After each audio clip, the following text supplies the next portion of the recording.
MP মন্ত্রীর সন্তান স্বজনের ওপর আওয়ামী লীগের নিষেধাজ্ঞা। বিপাকে ক্রেতা, ভোজ্য তেলের দাম নিয়ে ক্ষণে ক্ষণে সিদ্ধান্ত। যশোরের সর্বোচ্চ তাপমাত্রা রেকর্ড। বিএনপির কেন্দ্রীয় নেতা অমিত সহ 52 নেতার কারামুক্তি। দর্শক, রাতের আয়োজনে সকলকে স্বাগত জানাচ্ছি। আমি এস.এম. আরিফ। শুনছিলেন 18 এপ্রিলের প্রধান শিরোনাম, এবার বিস্তারিত। উপজেলা নির্বাচনে দলের এমপি, মন্ত্রীর সন্তান, পরিবারের সদস্য ও নিকটাত্মীয়দের উপজেলা ভোট থেকে সরে দাঁড়ানোর নির্দেশ দিয়েছে ক্ষমতাসীন দল আওয়ামী লীগ।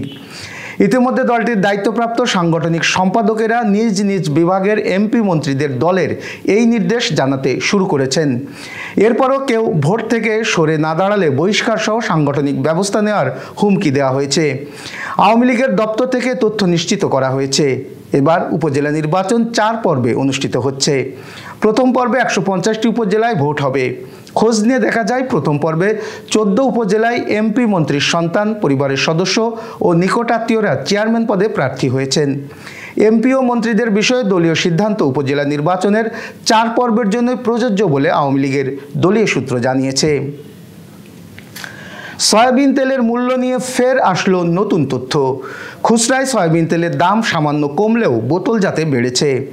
খোলা সয়াবিন তেলের দাম লিটারে 2 টাকা কমিয়ে 147 টাকা নির্ধারণ করেছে বাণিজ্য মন্ত্রণালয়। আগের মূল্য ছিল 149 টাকা। আর বোতলজাত সয়াবিন তেলের দাম লিটারে বেড়েছে 4 টাকা। এতে 163 টাকা থেকে বেড়ে নতুন মূল্য 167 টাকা নির্ধারণ করা হয়েছে।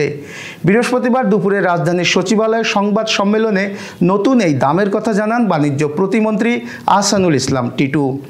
Bangladesh vegetable oil refiners and vanaspati manufacturers অ্যাসোসিয়েশনের পক্ষ থেকে প্রেস রিলিজের মাধ্যমে নতুন এই দাম সমন্বয়ের ঘোষণা দেওয়া হয়েছে। আজ থেকে কার্যকর হচ্ছে নতুন দাম।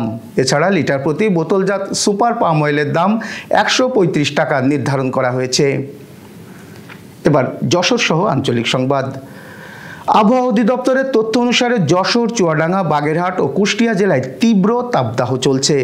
আজ যশোর ও চুয়াডাঙ্গায় দেশের সর্বোচ্চ তাপমাত্রা 40.4 ডিগ্রি সেলসিয়াস রেকর্ড করা হয়েছে। টানা তাপদাহে অতিষ্ঠ মানুষ। অসহ্য গরমে বিপাকে প্রাণকুলও। দিনের বেশিরভাগ সময় প্রখর রোদে তীব্র গরম অনুভূত হচ্ছে। চরম বিপাকে নিম্ন আয়ের শ্রমজীবীরা। ইজিবাইক চালক ও ভ্যান রিক্সা চালকদের অবস্থাও কাহিল। ছন্দপতন ঘটেছে দৈনন্দিন কাজকর্মে। আর কয়েকদিন এমন তাপমাত্রা অব্যাহত থাকতে পারে বলে জানাচ্ছে আবহাওয়া অফিস। এখনই বৃষ্টির সম্ভাবনা নেই বলেও জানিয়েছে তারা। যশোরে নাশকতার মামলায় কারাবন্দী বিএনপির খুলনা বিভাগীয় ভারপ্রাপ্ত সাংগঠনিক সম্পাদক অনিন্দ ইসলাম অমিত, যশোর জেলার সদস্য সচিব অ্যাডভোকেট সৈয়দ সাবেরুল হক সাবু সহ বিএনপি ও অঙ্গ সংগঠনের 52 জন নেতাকর্মীর জামিন মঞ্জুর করেছেন আদালত।